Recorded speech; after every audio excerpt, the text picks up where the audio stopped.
जय हिंद दोस्तों, स्वागत है आपका हमारे यूट्यूब चैनल में। तो आज की क्लास में हम लोग देखेंगे कि चैप्टर 1 आप लोग का क्या चल रहा था। चैप्टर 1 में हमने आप लोग को बताया कि चैप्टर 1 में आप लोग का पार्ट 1 कवर हो गया है। तो आप चैनल पे जाएंगे तो पार्ट 1 आप लोग को मिल जाएगा। ये पार्ट 2 है। मैंने बताया था कि क्लास 12 फिजिक्स जो चैप्टर 1 है, हर एक चैप्टर का पूरा वीडियो, पूरे चैप्टर का 1 से लेकर 14 चैप्टर तक जो भी फिजिक्स है, पूरा का पूरा चैप्टर इस चैनल पे अपलोड किया जाएगा। जिसमें ये सीरीज चल रही थी, तो सीरीज में हुआ क्या कि पार्ट 1 खत्म हो गया है चैप्टर 1 का, ये पार्ट 2 है। इसके बाद पार्ट 3 आएगा कल। तो पार्ट 1 आई होप आप लोग देख लिए होंगे, तब आप पार्ट 2 देख रहे होंगे। तो पार्ट 1 देखेंगे तब जाके ये पार्ट 2 समझ में आएगा, ठीक है। वहाँ तक तो चीज़ें क्लियर हो गई थी। नेक्स्ट टॉपिक है कि वैद्युत द्विध्रुव तथा वैद्युत द्विध्रुव आघूर्ण, ठीक है। इसके पहले की टाइप के आप चैनल पे जाके देख सकते हैं। तो इसमें देखेंगे कि वैद्युत द्विध्रुव वह निकाय है जिसमें दो बराबर परंतु विपरीत प्रकार के बिंदु आवेश एक दूसरे से अल्प दूरी पर स्थित होते हैं। और रिक्वेस्ट है कि पहले पार्ट 1 जरूर देखिएगा, चैनल के वीडियोज़ में जाएंगे, उसमें अपलोड है। उसके बाद ही ये पार्ट 2 देखना स्टार्ट कीजिएगा, तब जाके आपको ये चीज़ें समझ में आएंगी, ठीक है। चलिए, तो वैद्युत द्विध्रुव वह निकाय है जिसमें दो बराबर किंतु विपरीत बिंदु आवेश एक दूसरे से अल्प दूरी पर, मतलब 2l दूरी पर स्थित होते हैं। किसी एक आवेश देखिए नीचे किया क्या गया है, किसी एक आवेश तथा उनके बीच की दूरी के गुणनफल को ही वैद्युत द्विध्रुव आघूर्ण कहते हैं। इसलिए यहाँ पर लिखा गया है कि माना कि वैद्युत द्विध्रुव -q + q हो, उनके बीच की दूरी 2l मीटर है, तब वैद्युत द्विध्रुव का आघूर्ण इतना है। इनके देखिए लिखा है ना कि अल्प दूरी के गुणनफल को ही वैद्युत द्विध्रुव का आघूर्ण, इसे P से निरूपित करते हैं। P = Q × 2ql। वैद्युत द्विध्रुव आघूर्ण एक सदिश राशि जिसकी दिशा वैद्युत द्विध्रुव के अनुदिश ऋण आवेश से धन आवेश की ओर होती है। यदि आपसे कोई पूछे कि इस वैद्युत द्विध्रुव की दिशा क्या होगी, तो आप हमेशा कहेंगे कि इसकी दिशा -q से +q की ओर होगी, ठीक है। इसका मात्रक कूलाम मीटर। यहाँ तक चीज़ें वैद्युत द्विध्रुव क्लियर हो गया। चलिए,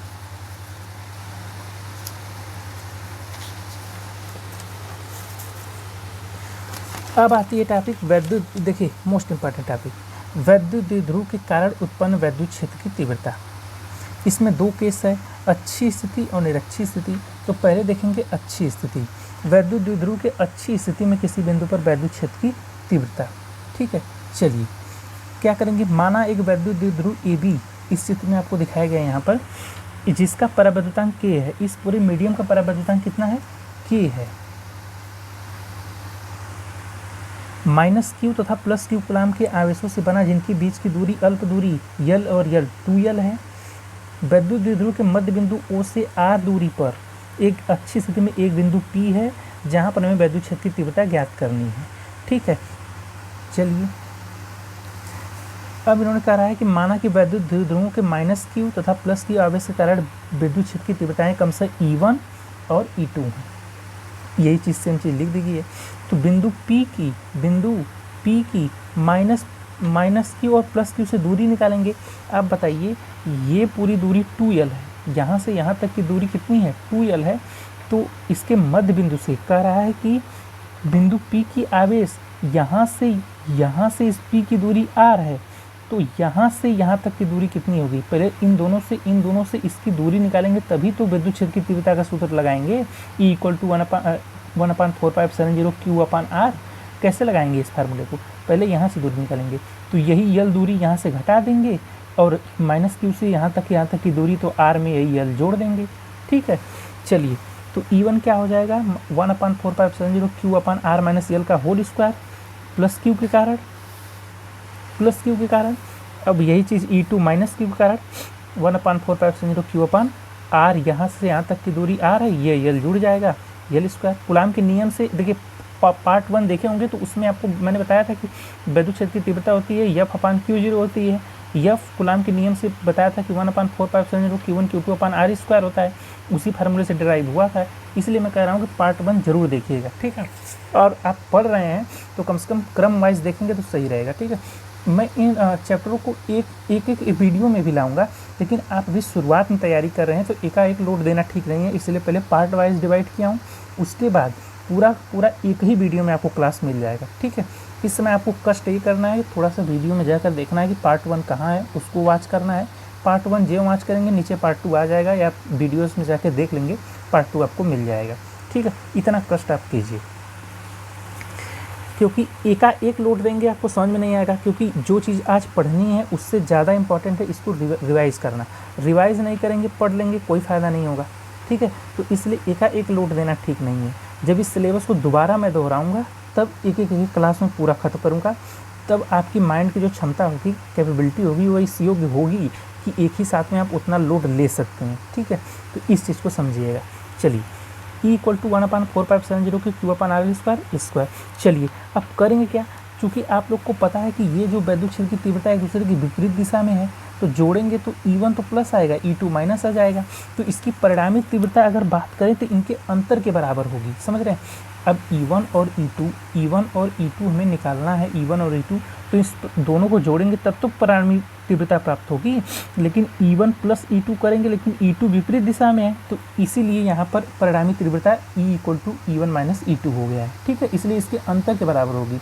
हाँ, ये तो है तो योग ही, लेकिन यहाँ प्लस है, E2 माइनस है, प्लस माइनस का गुणा करेंगे माइनस हो जाएगा। ठीक है, 1/4π/0 Q/R - L², सेम चीज़, Q/4 इतना कॉमन कर लेंगे, 1/R - L² - 1/R² इतना कॉमन। देखिए मैथ वाले तो अच्छे समझ रहे होंगे, बायोलॉजी वाले थोड़ी सी दिक्कत होगी, तो समझिए कि जो चीज़ टर्म सेम होता है वो कॉमन लिया जाता है, जो बचता है।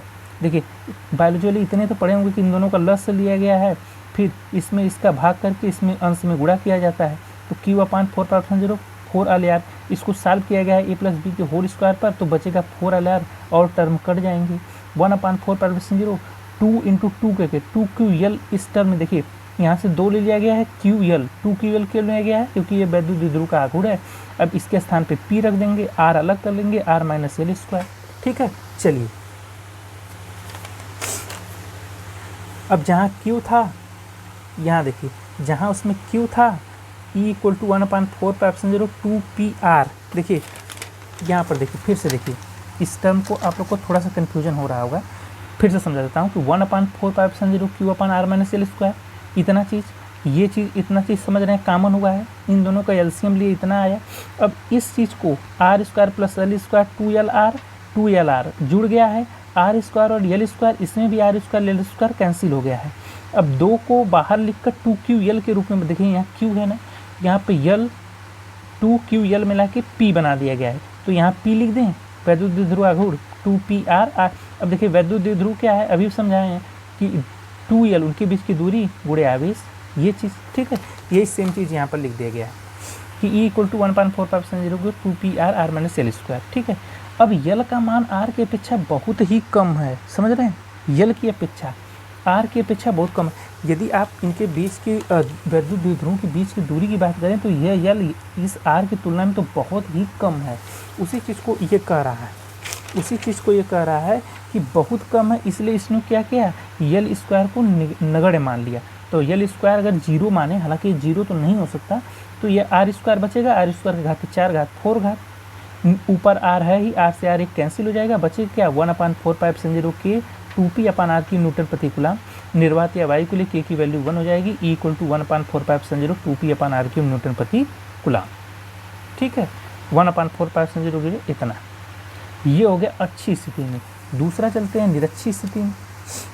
2 कंडीशन थी, एक अच्छी स्थिति में, एक निरक्षी स्थिति में। निरक्षी स्थिति में क्या होगा, निरक्षी स्थिति में देखिए, अच्छी स्थिति में लिए थे तो वैद्युत द्विध्रुव के सामने ही रखे थे उस बिंदु को। निरक्षी स्थिति मतलब इसके निरक्ष पे रखेंगे, यहाँ पर बिंदु P होगा, सेम काम, इसके मध्य बिंदु से R दूरी पर बिंदु होगा, इनके और इनके बीच की दूरी निकालेंगे तभी तो वैद्युत क्षेत्र की तीव्रता का फार्मूला लगाएंगे। लेकिन इसमें एक चीज़ होगा, घटक कंपोनेंट में बढ़ जाएगा। देखिए कैसे होता है, इसको भी समझेंगे, थोड़ा सा सीखिए। लिखेंगे क्या, माना कि देखिए ये चीज़ तो जो आप फिगर में बनाए इसको लिखना ही होगा, तभी आपको नंबर पूरा का पूरा मिलेगा। इस चीज़ को आप लोग समझते रहिएगा। माना कि बिंदु P वैद्युत द्विध्रुव AB के लंबार्धक रेखा पर, क्योंकि निरक्षी स्थिति पे है, R मीटर दूरी पर है, सेम चीज़ वही है। माना कि -Q + Q कारण वैद्युत क्षेत्र की तीव्रताएँ E1 है, E2 है, इसका परिणामी E है। बिंदु P की प्रत्येक आवेश से दूरी, आप बताइए कि अगर पाइथागोरस प्रमेय लगाएंगे, ये L है, ये चीज़ यल है, ये आर है, तो कर्ण की लंबाई कितनी हो जाएगी, √r² प्लस यल², दोनों सेम हो जाएगा। ठीक है, चलिए ये तो मैथ है यहाँ पर, इस चीज़ को समझिए, पाइथागोरस प्रमेय में यही होता है। तो हम निकालेंगे क्या, E1 निकालेंगे किसके कारण, देखिए इसके कारण निकाला गया है। E1 और E2 दोनों निकालेंगे, दोनों की वैल्यू सेम आएगी, क्योंकि सेम दूरी है, सेम आवेश है, क्योंकि ये तो प्लस माइनस है, प्लस माइनस ने यहाँ लेना मतलब है नहीं, परिमाण से मतलब होता है, तो E1 भी सेम आएगा। देखिए यहाँ √r प्लस यल का होल स्क्वायर करेंगे, √ हट जाएगा, क्योंकि ये इसका पूरा का होल स्क्वायर रहेगा। ठीक है, स्पष्ट है कि इसका मान तो परस्पर बराबर, परंतु दिशाएं क्या हैं, भिन्न है। होगा क्या, चलिए नेक्स्ट में देखते हैं।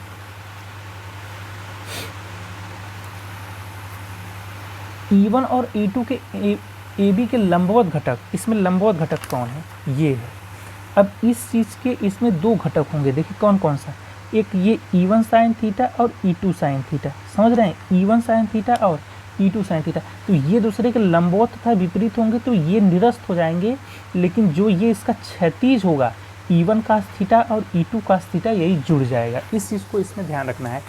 इसके पहले वाले में ऐसी कोई बात नहीं थी, क्यों नहीं थी, इसलिए नहीं थी क्योंकि उसमें घटक के रूप में हम लोग नहीं देखते थे, तो इसके केवल दो ही घटक जोड़ेंगे, E1 कास थीटा और E2 कास थीटा, जो कि इस दिशा में है। ये E1 साइन थीटा और E2 साइन थीटा एक दूसरे से लंब के रूप में होने के कारण एक दूसरे से निरस्त हो जाएंगे। क्या हो जाएंगे, निरस्त हो जाएंगे। यहाँ पर वही चीज़, सेम चीज़ लिखा गया है कि E1 और E2 साइन थीटा होगा क्या, परस्पर निरस्त हो जाएंगे, क्योंकि एक दूसरे के बराबर और विपरीत हैं। और AB के समांतर घटक जो मैंने बताया, E1 कास थीटा और E2 कास थीटा, कौन सा, देखिए ये वाला, ये E1 कास थीटा और E2 कास थीटा जुड़ जाएगा, एक ही दिशा में होने के कारण जुड़ जाएंगे, तब परिणामी तीव्रता E1 cos theta E2 cos theta. अब यहाँ पर कहेंगे माइनस क्यों नहीं लगा, माइनस इसलिए नहीं लगा बाबू, क्योंकि वहाँ पर जो था क्षैतिज वाले में, उसमें विपरीत दिशा में था। यहाँ पर आप देख रहे हैं दोनों एक ही दिशा में है, देखिए यहाँ पर दोनों एक ही दिशा में है ना कहीं एक ही ओर है, एक दूसरे के विपरीत नहीं है। एक दूसरे के विपरीत ये था तो निरस्त हो गया, ये विपरीत तो नहीं कह सकते ना, इसलिए दोनों योग होगा। और चूंकि साइन थीटा वाला घटक तो कैंसिल हो गया, बराबर और विपरीत दिशा के कारण, तो जुड़ेगा क्या, ऊर्ध्वाधर वाला कैंसिल हो गया तो क्षैतिज वाला जुड़ जाएगा, बस उसी का परिणाम ही होगा वो। वैल्यू हम निकाले हैं E1 और E2 का, कहाँ से, यहाँ से देखिए, यहाँ पर हमने E1 की वैल्यू और E2 की वैल्यू निकाली है ना, 1/4π Q/r²+r²। मैंने बताया दोनों सेम है, क्यों, दूरी सेम है, आवेश सेम है, सेम ही होगा। दोनों को जोड़ दीजिए, जोड़ देंगे, मैंने बताया 1/4π की कास थीटा कामन हो जाएगा, कास थीटा नहीं कामन करेंगे, या इसको दो बार जोड़ दीजिए, यही सेम चीज़ है, दोनों सेम है, 2 कास थीटा हो जाएगा। कास थीटा की वैल्यू क्या होगी, अब यहाँ पर भी समझना होगा। कास थीटा क्या होता है, कास थीटा होता है आधार बटे कर्ण। आधार क्या है, यल है, देखिए आधार क्या है, आप लोग एक समझिए कि आधार OB आधार बटे कर्ण, आधार बटे कर्ण, OB अपान इतना, तो OB कितना है आप बताइए, आधार बटे कर्ण अगर निकालेंगे, आधार कितना है, 2L है, OB अपान यल अपान √r² प्लस यल², हो जाएगा कि नहीं।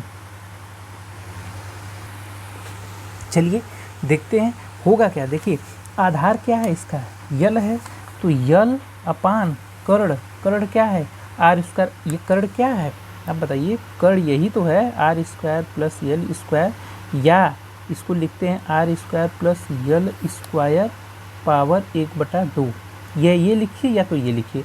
और आधार की बात करें तो ये आधार यल है, या तो इस त्रिभुज में या तो इस त्रिभुज में सेम आएगी वैल्यू, ठीक है, पाइथागोरस प्रमेय से यही चीज़ लिखा गया है। कास OB मतलब आधार बटे कर्ण, यहाँ पर भी आधार लेंगे सेम है, यल है, यहाँ पर भी कर्ण सेम है, इसलिए तो वैद्युत क्षेत्र की तीव्रताएं समान आई थी। चलिए OB क्या है, यल अपान यल² प्लस r² पावर 1/2, इसको 1/2 को √ भी ले सकते हैं, 1/3 होता तो एक क्यूब होता, समझिए इस चीज़ को थोड़ा सा, = 1/4π Q/, अब देखिए यल की वैल्यू, देखिए यहाँ पर 2 कास थीटा यल, ये यल अपान r² प्लस 1/2, 1/4π के 2QL, P हो गया, इतना वैल्यू रख देंगे। सेम जैसे पिछले वाले में क्या किए थे कि यल का जो मान, जो उसकी जो उसके वैद्युत द्विध्रुव के बीच की दूरी है, अल्प दूरी है, उनके बीच की ये भी आधा है, पूरी दूरी 2l है, उसका मान r की अपेक्षा में बहुत कम है। तो यहाँ पर भी l² को हटा देंगे, तो r² देखिए E = 1/4 r², l² को हटा दिए। क्यों हटा दिए? इसकी दूरी इसकी अपेक्षा बहुत कम है। हालांकि इसकी पूरी दूरी जो 2l है वो भी कम है, लेकिन ये तो और आधा हो गया, तो और कम हो गई। तो अब देखिए घातों का रूल क्या है कि जो घात होती है यदि वो बटे में रहेगा घात की घात तो ये कट जाएगा। देखिए इसमें इसका गुणा होगा, घात का अंश में गुणा होगा, इसमें भाग हो जाएगा, 2 से 2 कैंसिल हो जाएगा। थोड़ा सा बायोलॉजी वालों को प्रॉब्लम होगी, लेकिन वो भी कक्षा 10 में पढ़े ही हैं। तो देखिए घातों पे घात होता है तो अंश का अंश में गुणा हो जाता है, हर का हर में गुणा हो जाता है, अंश का r में भाग हो जाता है, 2 से 2 कट जाएगा, r³ बचेगा। निर्वात वायु के लिए k की वैल्यू 1 रख देंगे, क्या बचेगा? E = 1/4 P/r³ न्यूटन प्रति कूलम। इसकी अक्ष के समांतर धन से ऋणावेश की ओर दिशा होगी वैद्युत क्षेत्र की। E = 1/4 P/r³। अगर हम बात करें ये निरक्षीय स्थिति में, अच्छी स्थिति में हमने अभी क्या निकाला था? E = 1/4 2P/r³। ठीक, वैद्युत द्विध्रुव क्लियर हो गया, वैद्युत ध्रुव के अच्छी निरक्षीय दोनों क्लियर हो गया। चलिए पार्ट 2 में लास्ट टॉपिक बच रही है। इसके बाद जो टॉपिक है क्या है वो अभी इस टॉपिक को खत्म करने के बाद मैं बता रहा हूँ कि पार्ट 3 में क्या है। ठीक है, चलिए इसको भी पहले ख़त्म कर लेते हैं। वैद्युत द्विध्रुव से ही रिलेटेड टॉपिक है, तो इसीलिए मैंने सोच समझ के 3 पार्ट में बांटा है ताकि आपको समझने में भी दिक्कत ना हो। जो एक टॉपिक से रिलेटेड जितनी टॉपिक हैं वो एक पार्ट में, दूसरे पार्ट में जो वैद्युत द्विध्रुव से रिलेटेड टॉपिक हैं एक पार्ट में, तीसरा पार्ट है गास की प्रमेय वैद्युत फ्लक्स उसके अनुप्रयोग, तो वो तीसरे पार्ट में है। ठीक है, चलिए थोड़ा थोड़ा करके पढ़ेंगे अभी शुरुआत में, तो लोड नहीं लेना है अभी आपको, सही से आप पढ़ पाएंगे। टॉपिक का नाम है कि एक समान बाह्य वैद्युत क्षेत्र में वैद्युत द्विध्रुव पर लगने वाला बलयुग्म का आघूर्ण। यदि हम किसी वैद्युत ध्रुव को एक समान वैद्युत क्षेत्र में रखें, एक समान वैद्युत क्षेत्र, ये एक समान वैद्युत क्षेत्र है, तो वैद्युत द्विध्रुव पर एक बलयुग्म कार्य करने लगता है। क्यों? क्योंकि यह बलयुग्म वैद्युत द्विध्रुव को, अभी बता रहे हैं कि बलयुग्म क्यों कार्य करेगा। यह बलयुग्म वैद्युत द्विध्रुव को क्षेत्र की दिशा में ही कन्वर्ट करने का प्रयास करता है। ठीक है, इसको प्रत्यानयन बलयुग्म कहते हैं, इतना याद रखिए आप थोड़ा सा। माना एक वैद्युत द्विध्रुव ई क्षेत्र में रखा गया, इसके ध्रुवों पर -q + q आवेश है, इसके बीच की दूरी 2l है, आप तो इस वैद्युत द्विध्रुव को जानते हैं। अब वैद्युत क्षेत्र ई के कारण q पर भी एक बल लग रहा है, क्या? QE। आप पढ़े हैं ना वैद्युत क्षेत्र की तीव्रता E = F/q, उसी फार्मूले से लिया गया है। और -q पे भी उतना बल लग रहा है, +q पे भी उतना बल लग रहा है। समझिए इसने क्या लिखा है, विपरीत दिशा में लगता है। अतः ये दोनों जो बल हैं वो एक दूसरे को बराबर, विपरीत तथा समांतर है, अतः ये एक दूसरे पर बलयुग्म बनाते हैं। देखिए विपरीत हैं, बराबर हैं, समांतर हैं, इसलिए एक बलयुग्म बनाते हैं जो वैद्युत द्विध्रुव को घुमाकर देखिए ये जो इस थीटा कोण पर एक वैद्युत क्षेत्र में रखा गया है, ये दो बलयुग्म है एक दूसरे के बराबर विपरीत हैं, इसको इसी क्षेत्र की दिशा में जो लाने का प्रयास कर रहे हैं, इसलिए इसको बलयुग्म कहा गया है। मतलब बलयुग्म दोनों जोड़ा बना कर क्या कर रहे हैं, यदि यही एक दूसरे के लंबवत होते, आज समांतर हैं तो बलयुग्म बन गया। अभी आप पढ़े हैं निरक्षीय स्थिति में कि यही दोनों बल या वैद्युत क्षेत्र की तीव्रता अगर लंबवत होती तो एक दूसरे को निरस्त कर देते, क्योंकि बराबर हैं। लेकिन यहाँ बराबर होने के साथ साथ समांतर दिशा में है, इसलिए युग्म मतलब दोनों एक साथ मिलकर इस वैद्युत द्विध्रुव को इसकी दिशा में लाने का प्रयास करते हैं। इसी को ही कहते हैं प्रत्यानयन बलयुग्म आघूर्ण, जिसको टो से प्रदर्शित करते हैं। वो निम्नलिखित है। टाउ जो होता है एक बल, मतलब दोनों बल। देखिए यहाँ पर भी QE लग रहा है, यहाँ पर भी QE लग रहा है। एक बल और दोनों बलों के बीच की लंबवत दूरी, क्रिया रेखा के बल। अब दोनों बलों के बीच देखिए एक फोर्स यहाँ रख रहा है, एक फोर्स यहाँ रखा है, इसके बीच की दूरी 2l है, ये थीटा है, तो इसका मान क्या हो जाएगा? तो आप जानते हैं कि साइन थीटा इक्वल टू लंब क्या है, ये है, अपान कर्ण, लंब अपान कर्ण। देखिए ये आया कैसे 2l साइन थीटा, इसकी वैल्यू ये कोण थीटा है। तो आपने पढ़ा है ना फार्मूला कि साइन थीटा इक्वल टू लंब अपान कर्ण। पढ़े होंगे ट्रिग्नोमेट्री में। हमें इसी लंब की वैल्यू चाहिए ना, तो लंब की वैल्यू क्या हो जाएगी आप बताइए? कर्ण इंटू साइन थीटा। कर्ण क्या है? 2l है, 2l गुणे साइन थीटा, इसलिए आपकी जो लंब की वैल्यू हो जाएगी 2l साइन थीटा। इसको मैं डायरेक्ट लिख लिया हूँ, ये तो आप समझ भी सकते थे। ठीक है, ये चीज़ है ये। तो अब फार्मूला क्या है? टाउ इक्वल टू एक बल दोनों बच की क्रिया रेखाओं के बीच की लंबवत दूरी कितनी है? 2l sine theta. F गुणे 2l साइन थीटा, F की value QE 2l sine theta. अब ये मत पूछिए QE कहाँ से आ गया, QE कहाँ से आ गया? आपको बताया गया है कि वैद्युत क्षेत्र की तीव्रता होती है वेक्टर एफ अपान क्यू। पार्ट 1 में पढ़े होंगे, वहाँ पर यही चीज़ समझाया गया है। आवेश क्या है, वैद्युत क्षेत्र की तीव्रता क्या है, वैद्युत क्षेत्र क्या है, बिंदु आवेश के कारण तीव्रता क्या है, पार्ट 1 में वो कवर किया गया है। ये जो वीडियो आप देख रहे हैं इसमें वैद्युत द्विध्रुव आघूर्ण से रिलेटेड 3 टॉपिक थी। एक थी कि वैद्युत द्विध्रुव आघूर्ण क्या है, अभी आप पढ़े हैं। वैद्युत द्विध्रुव कारण अच्छी स्थिति में क्या है, निरक्षी स्थिति में क्या है, दोनों निकाले हैं। अच्छी स्थिति में क्या आया है, E = 1/4πε0 क्यूब 2p/r³। वैद्युत द्विध्रुव की निरक्षी स्थिति में क्या आया है, E = 4πε0 p/r³। वैद्युत द्विध्रुव आघूर्ण क्या निकाले हैं, P = 2qL। अब क्या पढ़ रहे हैं, एक समान बाह्य वैद्युत क्षेत्र में वैद्युत द्विध्रुव को घुमाने में किया गया, घुमाने में नहीं, एक समान बाह्य वैद्युत क्षेत्र में रखे वैद्युत द्विध्रुव पर लगने वाले बलयुम का आघूर्ण। वो जो मैं घुमाने की बात कर रहा हूँ वो आगे वाले चैप्टर में है, तो मैं सोचा उसका मुझे याद आ गया। तो अभी तो ये लगने वाला वैद्युत बलयुम का आघूर्ण है, ठीक है। चलिए, तो इतनी चीज़ें, इसलिए इसको 3 पार्ट में सोच समझ के डिवाइड किया गया, ठीक है। पहले पार्ट में यदि आप देखेंगे तो उसमें वैद्युत आवेश, वैद्युत क्षेत्र की तीव्रता, कूलाम का नियम और बिंदु आवेश के कारण वैद्युत क्षेत्र की तीव्रता, केवल वैद्युत क्षेत्र, आवेश, कूलाम का नियम से ही रिलेटेड टाइप की उसमें पढ़ाई गई हैं। लेकिन इसमें जो पार्ट 2 में वैद्युत द्विध्रुव आघूर्ण से पूरा एक चीज़ क्लियर कर दी गई है। ये वैद्युत द्विध्रुव आघूर्ण से रिलेटेड लास्ट टॉपिक है। इसके बाद पार्ट 3 आएगा। पार्ट 3 में क्या होगा, वैद्युत फ्लक्स, गॉस की प्रमेय से रिलेटेड टॉपिक होंगी। पूरा का पूरा चैप्टर खत्म हो जाएगा, ठीक है। चलिए, लास्ट टॉपिक है, इसको तो मैंने आपको सब समझा ही दिया है, बस ये लास्ट वाला पार्ट बचा है, देखिए इसको। अब क्यूई मैंने बताया ना कि आप वैद्युत क्षेत्र की तीव्रता पढ़े हैं होंगे पार्ट 1 में, तो उसमें मैंने आपको बताया था E = F/Q, ठीक है। तो वही देखिए, अब F की वैल्यू यहाँ से क्या हो जाएगी, QE हो जाएगी। अब QE यहाँ पर रख देंगे 2qL sin थीटा। अब अभी आपको बता रहा हूँ वैद्युत, अभी शुरुआत में ही पढ़ाया था कि 2qL क्या है, वैद्युत द्विध्रुव आघूर्ण है, रख देंगे। टाउ, इसकी वैल्यू तो टाउ है ना, tau = P sin theta Newton. P sin theta कहाँ से आ गया, P कहाँ से आ गया, 2LQ। देखिए ये 2LQ, इसको लिख देंगे P, ये E sin theta, P sin theta, tau = P sin theta. Vector रूप में लिखना चाहें, वेक्टर टाउ = वेक्टर P का C। विशेष स्थितियाँ, देखिए विशेष स्थितियाँ क्या हैं, इसी फार्मूले में विशेष स्थितियाँ रखेंगे। यदि अच्छा आप बताइए थीटा का मान 0 रख दें, क्या हो जाएगा, sin 0, पूरा का पूरा टाउ जो ये होगा प्रत्यानयन वैल्यू आघूर्ण क्या हो जाएगा, 0 हो जाएगा। यदि 90 रख दें, 90 रख देंगे तो sin थीटा, इसमें साइन का थीटा 90 पे इसकी वैल्यू मैक्सिमम होती है, इसलिए इसको टाउ मैक्सिमम कहा गया है। अगर थीटा बराबर 180 पे रख दें तभी 180 का मान 0 हो जाएगा, टाउ = 0 हो जाएगा, ठीक है। तो ये चीज़ें एकदम इंपॉर्टेंट टॉपिक थी, इसमें कोई भी कुछ ऐसा वैसी टॉपिक नहीं थी, तो इस चीज़ को आप समझिए, एकदम जेन्युइन टॉपिक। नोट्स आपको मिल ही रहा है, इसका स्क्रीनशॉट ले लीजिएगा, ठीक है। वैसे मैं सोच रहा हूँ कि MVP इंस्टीट्यूट के नाम से एक टेलीग्राम चैनल बनाऊँ जिसमें आपको लोग PDF डालता रहूँ, तो ये चीज़ उसमें मैं PDF डालता रहूँगा, ठीक है। तो ये चीज़ है, चैनल को सब्सक्राइब आप लोग करिए, थोड़ा सा वीडियो को और ज़्यादा शेयर कीजिए जो भी आपके दोस्त हैं, ठीक है। तो पार्ट 3 के लिए आप लोग रेडी रहिए। पहले पार्ट 1, ठीक है, आप इससे पहले करेंगे क्या, यदि आप पार्ट 1 देख चुके हैं तो उसको पहले रिवाइज़ करेंगे, खुद लिखेंगे, खुद नोट्स बनाएंगे, ठीक है, पार्ट 1। पार्ट 2 का क्या करेंगे, आज पढ़ेंगे और शाम तक इसको पढ़कर बिल्कुल शाम तक रिवीजन कर लेंगे पूरा, तब उसके बाद आप पार्ट 3 पे आएंगे।